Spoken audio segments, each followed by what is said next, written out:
Hej, jeg hedder Jakob. Jeg er 18 år gammel, og jeg går på IBC Kolding. Hej, mit navn er Malte Stavn, og jeg går også på IBC, og jeg er 16 år gammel. Hej, mit navn er Rosa. Jeg er 17 år gammel og går på IBC. Jeg hedder Mikkel, jeg er 18 år, og jeg går på IBC. Hej, vi har vores virksomhed, det er Kystnær. Den vi har fået arbejde med, de laver sabelspåner og andre velvære, for eksempel shampoobarer. Vi skulle arbejde inden for IT og afsætning, og ja, det er vores opgave.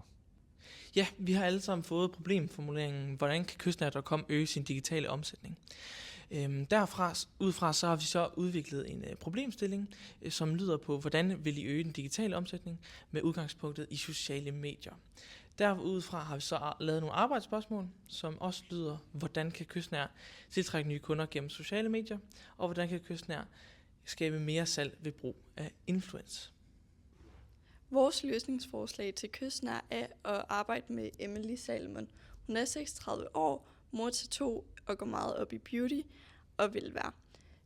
Hun passer derfor rigtig godt til Kystnærs målgruppe, da det er nogenlunde de samme, de vil ramme. Vores samarbejde tænker vi vil omfatte 2 stories til 10.000 per styk, og så et post, hvor hun så får 12.000, og en reel, hvor hun får 15.000. Så i alt kommer hun så til at koste 47.000. Det Emily hun skal poste, det er, at i hendes story eller hendes opslag, skal der minimum være en sæbebar, og så skal Kystnær nævnes samt hashtagget Kystnær og sæbebar. Hun skal også vise produkterne i brug, og så skal det filmes i naturlige omgivelser, ellers har hun fri leg, for det virker mere troværdigt. Kystnærs primære målgruppe er kvinder i alderen 35-70. Det synes vi er en lidt stor målgruppe, derfor har vi valgt segmentet 35-50.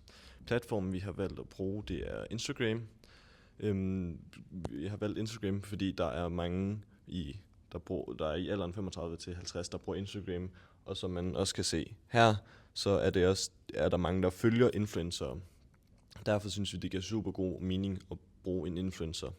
Det ældre segment, 50-70, de følger ikke lige så mange influencer eller er lige så meget på sociale medier. Dog kan det være lidt en udfordring at ramme alle via sociale medier. Men vi tænker, at Instagram vil ramme den største del. Strategien det er at målrette kommunikationen til en lidt yngre del af Kystnærs målgruppe, fordi at med Instagram, der kan man stadig nå ud til mange på én gang. Og formålet det er at øge kendskab og engagement via sociale medier. For at få et billede af Kystnærs nuværende situation, har vi sat den ind i SWOT-modellen. En af deres styrker er, at alle deres produkter er veganske, og de prøver at få dem så økologiske som muligt. Dog er en af deres svagheder, at de har begrænset marketing og lav digital synlighed.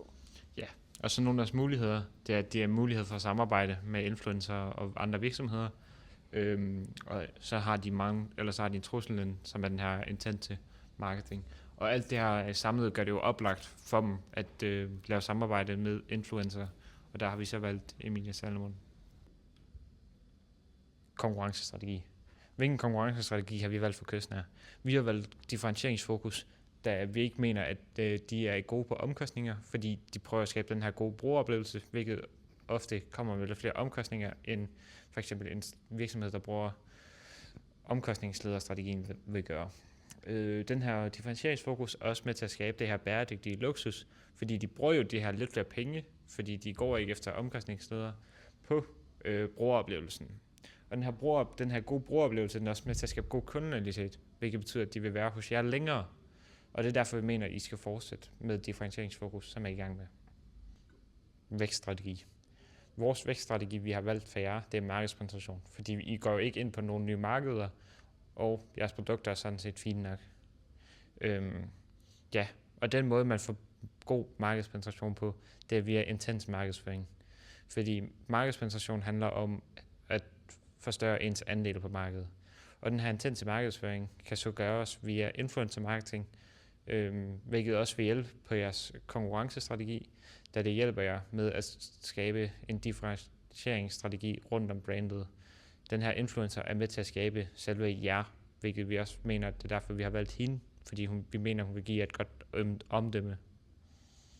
Ja, vi har Liavits-modellen her. Deres struktur, den handler om at sælge bæredygtig, vegansk og økologisk sæbe til storbykvinder og folk, der går op i velvære og sundhed, typisk også kvinderne.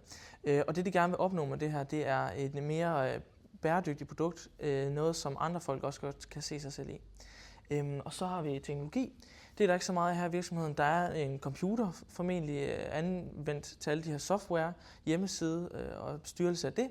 Så er der også teknologi i form for produktion af sæbe, formentlig en form for blender og vægt til at veje de forskellige ingredienser. Så har vi personer. Vi ved ikke decideret, hvor mange personer og hvilke personer, der er med, men vi ved, at Mette er med, altså hovedstifteren her, og hun har mange opgaver, som hun også siger inde under det her EU Biskop, med at hun selv står og laver sæberne og hjælper med at pakke ind og alt det her. Og så, det kommer jo selvfølgelig også lidt ind på opgaverne, hvor der er indpakning, emballage, produktion, indkøb også, salg og marketing. Og alt det her, det viser sådan set, at Mette hun har rigtig mange forskellige opgaver, som hun gerne vil finde en anden til at hjælpe hende med. Og så også med strukturen. Den her influencer, vi har fundet, går meget ind for de samme ting og samme principper, som Kystnær gerne vil. Derfor er det en meget god idé. Kystnærs mission er at lave plejeprodukter lavet af naturlige råvarer, som er godt for miljøet. Derfor har de lavet alle deres barer i fastform for at skåne så meget vand som muligt.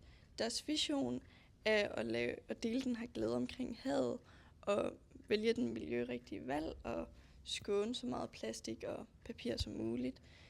Deres værdier det er at dele den her glæde omkring havet og det her naturlige velvære. Ja, effekten af denne reklame håber vi på, at vil være selvfølgelig fremme salget for Kystnær, men ikke kun salget, men også at skabe mere opmærksomhed på Kystnær, så der er flere, der kommer til at kende det, og også flere, der ender med at følge Kystnær i fremtiden, så de får mulighed for selv at kunne lave reklame på deres egen Instagram, så de ikke bliver nødt til at lave samarbejde hver gang de skal lave den her reklame.